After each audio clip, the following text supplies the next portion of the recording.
And the transition from Raptor 1 to Raptor 3 represents a fundamental shift in aerospace philosophy, moving away from the federated model of engine assembly toward a monolithic architecture. To visualize this evolution, one need only look at the history of computing hardware. In the late 1990s, a high-performance workstation was a chaotic ecosystem of disparate components, a motherboard connected via ribbon cables to hard drives, separate sound cards, graphics accelerators plugged into expansion slots, and a forest of peripheral wires snaking out the back. Each cable was a potential point of signal degradation. Each connector was a mechanical failure waiting to happen. In contrast that with a modern system on a chip found in a high-end tablet. The CPU, GPU, RAM, and neural engine are etched into the same silicon substrate. There are no cables to come loose, no pins to bend during assembly, and the latency between components is reduced to the physical limits of light speed. Raptor 3 is the system on a chip of the propulsion world. By refactoring the hardware, SpaceX has moved the engine's critical functions from the peripheral space, where they are vulnerable, into the kernel of the engine's physical structure.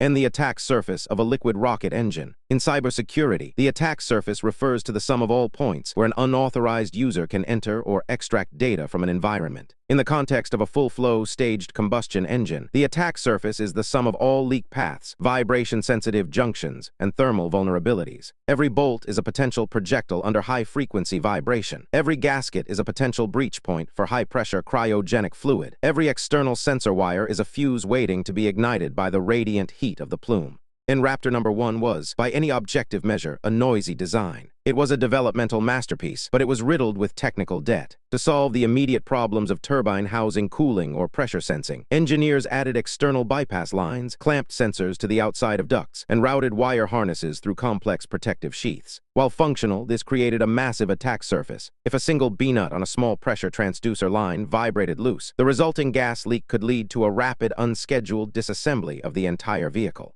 And the philosophy of Raptor 3 is the aggressive reduction of this surface area. By integrating these secondary systems into the primary structural code of the engine, SpaceX has effectively closed these entry points for failure. The goal is a deterministic hardware environment where the number of variables that can go wrong is minimized by the sheer absence of discrete parts. In refactoring hardware from spaghetti to solid state. In software engineering, refactoring is the process of restructuring existing computer code without changing its external behavior. The goal is to improve non-functional attributes of the software, making it cleaner, more efficient, and easier to maintain. Raptor 3 is the result of the most intensive hardware refactoring in history. And consider the spaghetti of the Raptor 1 plumbing. Each of those lines carried a specific instruction, such as a pressure reading, a cooling flow, or a purge gas. In Raptor 3, these instructions have been inlined. Instead of a stainless steel tube running from point A to point B, the tube is now a cavity grown inside the wall of the main combustion chamber, or the turbopump housing during the additive manufacturing process.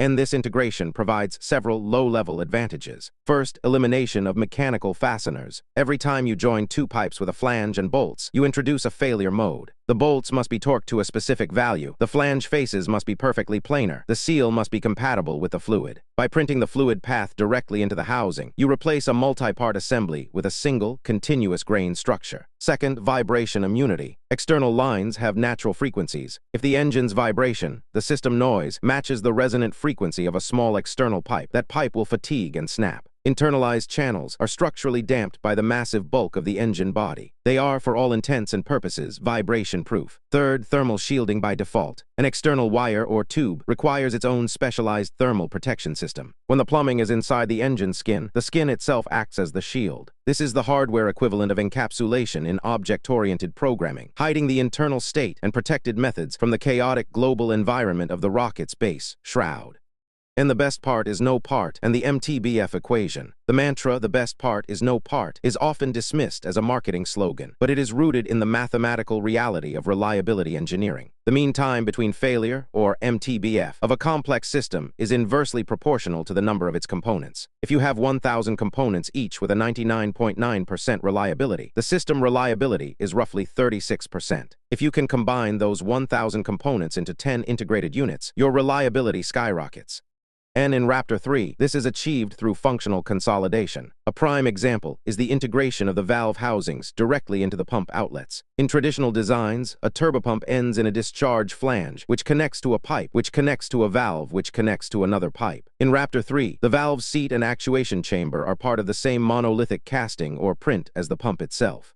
And by removing the interfaces, or the glue code, SpaceX removes the interface errors. There is no longer a possibility of a leak between the pump and the valve because there is no between. They are the same physical object. This simplifies the hardware logic, which is the flow of energy and mass through the system, making it more predictable and easier to model in simulations, and reducing the I/O latency of sensors. A rocket engine is a high-speed control problem. Thousands of times per second, the flight computer must read pressures and temperatures and adjust valve positions to maintain stability. In Raptor 1, sensors were often external peripherals. They were screwed into ports, connected to long wire harnesses, and fed into a remote controller. This introduced noise into the data, both electrical noise from the long wires and mechanical noise from the sensor's mounting point. And Raptor 3 bakes the sensors into the architecture. By using advanced embedding techniques, SpaceX can place sensing elements closer to the source code or the combustion process than ever before. This reduces the latency of the feedback loop. When the engine detects a pressure oscillation, it isn't hearing a distorted echo through a long tube. It is sensing the change at the point of origin.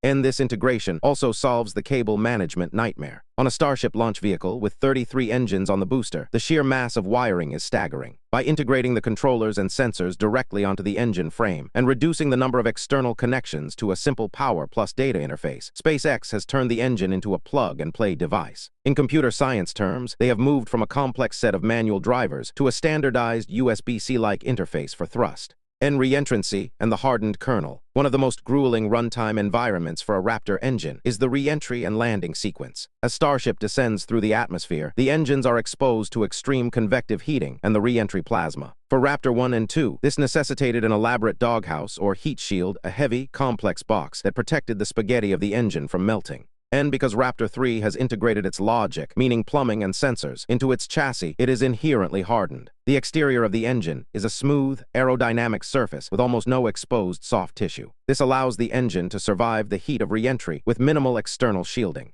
And this is the ultimate expression of reducing the attack surface. By making the engine robust enough to be its own heat shield, SpaceX saves hundreds of kilograms of mass per vehicle. This mass savings isn't just a performance boost, it is a reliability boost. A heat shield is a passive safety system that can fail. A robust engine is an active structural system that is inherently safe. And the maintenance loop, from patching to replacing. In the world of legacy aerospace, like the Space Shuttle's RS-25, maintenance was a line-by-line debugging process. After every flight, technicians would spend months inspecting thousands of individual joints, x-raying welds, and replacing tiny seals. It was like trying to maintain a million-line legacy codebase, written in a language no one remembers. And the Raptor 3 integrated design changes the maintenance paradigm to containerized deployment. Because the engine is a monolithic unit with few discrete failure points, the health check becomes a high-level diagnostic. If the engine's internal sensors report a degradation in the kernel, specifically the turbopumps or chamber, the entire engine is swapped out. And the refactored design makes this swap incredibly fast. Without a forest of wires and pipes to disconnect, a Raptor 3 can be unbolted and replaced in a matter of hours. This is the DevOps of rocketry, minimizing the downtime between flights to achieve the high-frequency deployment required for a Mars colony. And the hidden cost of integration, the compiler challenge. If integration is so superior, why hasn't it been done before? The answer lies in the compiler, the manufacturing technology required to execute such a design. Traditional manufacturing, involving machining and manual welding, is low resolution. It cannot compile a complex internal fluid channel inside a solid block of superalloy. And SpaceX had to wait for, and in many cases, invent the high-resolution compilers of advanced 3D printing and precision casting. They had to develop the metallurgical libraries, known as SX500 alloys, that could survive being printed into such complex shapes without developing internal stresses. And the Raptor 3 is the first engine where the software, meaning the design, and the hardware, meaning the manufacturing, are perfectly synced. The engineers didn't just design a simpler engine. They designed a manufacturing process that could render that simplicity into reality. And the monolithic future. As we look at the sleek, almost featureless exterior of the Raptor 3, we are seeing the future of all high-performance hardware. The spaghetti of the past was a symptom of our inability to manufacture at the scale of our imagination. We used bolts and pipes because we couldn't print the whole. And by eliminating failure points through integration, SpaceX has created an engine that is more than the sum of its parts precisely because it has so few parts. It is a lean executable of pure thrust, stripped of the legacy code that has burdened rocket science since the days of V2. This move toward a monolithic, integrated architecture is the final step in making the rocket engine a reliable, mass-produced utility rather than a fragile, handcrafted work of art. And however, moving from a static design to this level of integrated perfection didn't happen in a vacuum. It required a brutal, live-fire development process that prioritized speed over safety and data over theory. To understand how SpaceX reached this level of hardware refactoring, we must look at the unit testing phase of the Raptor's life, a phase characterized by fire, pressure, and the deliberate destruction of prototypes.